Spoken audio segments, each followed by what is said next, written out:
آج ہم ایران اسرائیل تنازع میں ایک بہت بڑی تبدیلی پر بات کر رہے ہیں۔ 24 جون 2025 ایران نے اسرائیل پر کہا جا رہا ہے کہ اب تک کا سب سے بڑا حملہ کیا ہے۔ ہمارے پاس جو رپورٹس ہیں، جو معلومات آ رہی ہیں، آج ہم کوشش کریں گے کہ اس واقعے کو ذرا تفصیل سے سمجھیں۔ یہ جو حملے کا پیمانہ تھا، مطلب 200 سے زیادہ میزائل، بیلسٹک بھی، کروز بھی، اور پھر وہ درجنوں ڈرونز الگ، یہ تو واقعی بہت بڑا ہے۔ اور نشانہ آپ بتا رہی تھیں وسطی اور جنوبی اسرائیل، تل اویو، اشدود، بیرشیبا۔ جی ہاں، بالکل، اور نیگیو ایئر بیس بھی شامل ہے۔ لیکن جو بات آپ نے پوچھی کہ اہداف کیا تھے، ہاں، کیا یہ صرف فوجی تھے؟ نہیں، اور یہی چیز اس حملے کو زیادہ تشویشناک بناتی ہے۔ اہداف ملے جلے تھے، جیسے بیرشیبا میں ایک ہسپتال پر سیدھا میزائل لگائے، ایک پورا ونگ تباہ ہو گیا، اور اطلاعات ہیں کہ کم از کم 23 شہری ہلاک ہوئے ہیں، 100 سے زیادہ زخمی۔ اوہ، ہسپتال پر حملہ! جی، تو یہ شہری انفراسٹرکچر کو نشانہ بنانا یہ تنازع میں ایک بہت خطرناک اضافہ ہے۔ شاید مقصد ہو کہ عوام کا مورال کمزور کیا جائے، یا شاید بین الاقوامی دباؤ بڑھے۔ یعنی یہ صرف فوجی تنصیبات تک محدود نہیں رہا؟ بالکل نہیں، فوجی اہداف تو تھے ہی، جیسے آپ نے ذکر کیا، نیوتیم، رامون ایئر بیس۔ سیٹلائٹ تصاویر میں بھی نظر آ رہا ہے کہ ہینگرز کو، رن وے کو نقصان پہنچائے، لیکن اس کے ساتھ ساتھ وہ پانی صاف کرنے والے پلانٹس، بجلی کے سب اسٹیشنز، ان کو بھی نشانہ بنایا گیا۔ تو یہ ظاہر کرتا ہے کہ ایک کوشش تھی کہ اسرائیل کی جو بنیادی ضروریات ہیں ان پر دباؤ ڈالا جائے۔ اچھا، اتنے بڑے حملے کے بعد سب سے بڑا سوال تو یہی تھا کہ اسرائیل کا جو دفاعی نظام ہے، وہ Iron Dome, David sling, arrow, اس نے کیسے کام کیا؟ کیا اطلاعات ہیں؟ دیکھیں، اطلاعات تو یہی ہیں کہ ان سسٹمز نے زیادہ تر خطرات روکے، خاص طور پر ڈرونز اور جو کم فاصلے والے میسائل تھے ہو گئے۔ مثال کے طور پر کوئی 6 میسائل تیل ابیب کے قریب گرے ہیں، اور 3 بیلسٹک میسائل وہ نیگیو صحرا کے قریب جنوبی کمانڈ سینٹرز پر لگے ہیں۔ یہ ہائپرسونک میسائل، یہ تو ایک نیا چیلنج ہوا نا دفاعی نظام کے لیے۔ یقیناً بہت بڑا چیلنج، ان کی رفتار، اور پھر وہ دوران پرواز راستہ بدلنے کی صلاحیت۔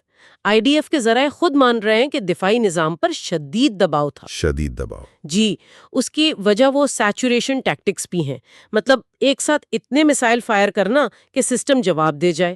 اور یہ بھی خبریں ہیں کہ انٹرسیپٹر میسائلوں کا ذخیرہ کم ہو رہا ہے، اور امریکہ سے ہنگامی بنیادوں پر سپلائی مانگی گئی ہے، ایرو، آئرن ڈوم، دونوں کے لیے۔ تو اس سب کا عام لوگوں پر، شہریوں پر کیا اثر پڑا؟ اثرات تو ظاہر ہے بہت شدید ہیں۔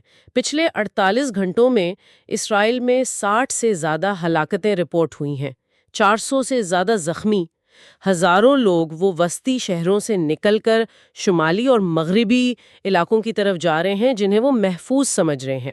ہسپتال، پناہ گاہیں وہ تقریباً بھر چکی ہیں، اور ملک گیر ایمرجنسی ہے، اسکول، دفتر سب بند ہیں۔ اور اسرائیل کا رد عمل وہ کیا رہا ہے؟ رد عمل فوری تھا اور کافی شدید بھی۔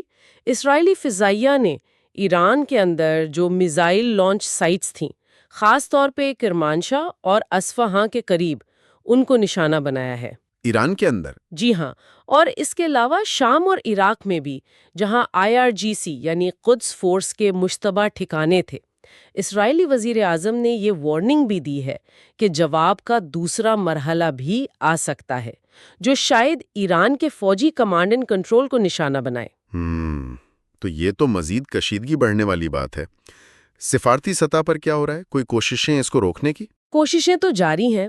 امریکہ نے اسے ناقابل قبول کشیدگی تو کہا ہے، لیکن وہ ابھی براہ راست فوجی مداخلت نہیں کر رہا۔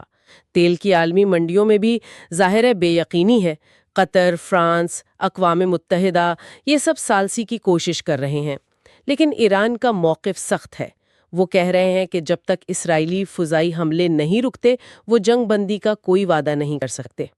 تو خلاصہ یہ ہوا کہ یہ ایران کا ایک بے مثال حملہ تھا جس نے اسرائیلی دفاعی نظام پر بہت دباؤ ڈالا، اگرچہ وہ زیادہ تر کارگر رہا۔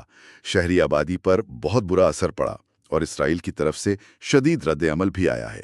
سفارتی کوششیں چل رہی ہیں، لیکن صورتحال ابھی بہت نازک ہے۔ بالکل، اور یہ ہمیں ایک اہم سوال پر سوچنے پر مجبور کرتا ہے کہ دفاعی نظاموں پر یہ جو بڑھتا ہوا دباؤ ہے اور دونوں طرف سے یہ شدید رد عمل، وہ کون سی حد ہو سکتی ہے جو ایک وسیع تر علاقائی جنگ شروع کر دے، چاہے سفارتی کوششیں اسے روکنے کی کتنی ہی کوشش کیوں نہ کر رہی ہوں؟ اور دوسرا یہ کہ اہم شہری انفراسٹرکچر کو اس طرح نشانہ بنانا، کیا یہ مستقبل میں جنگ کے اصولوں کو بدل دے گا؟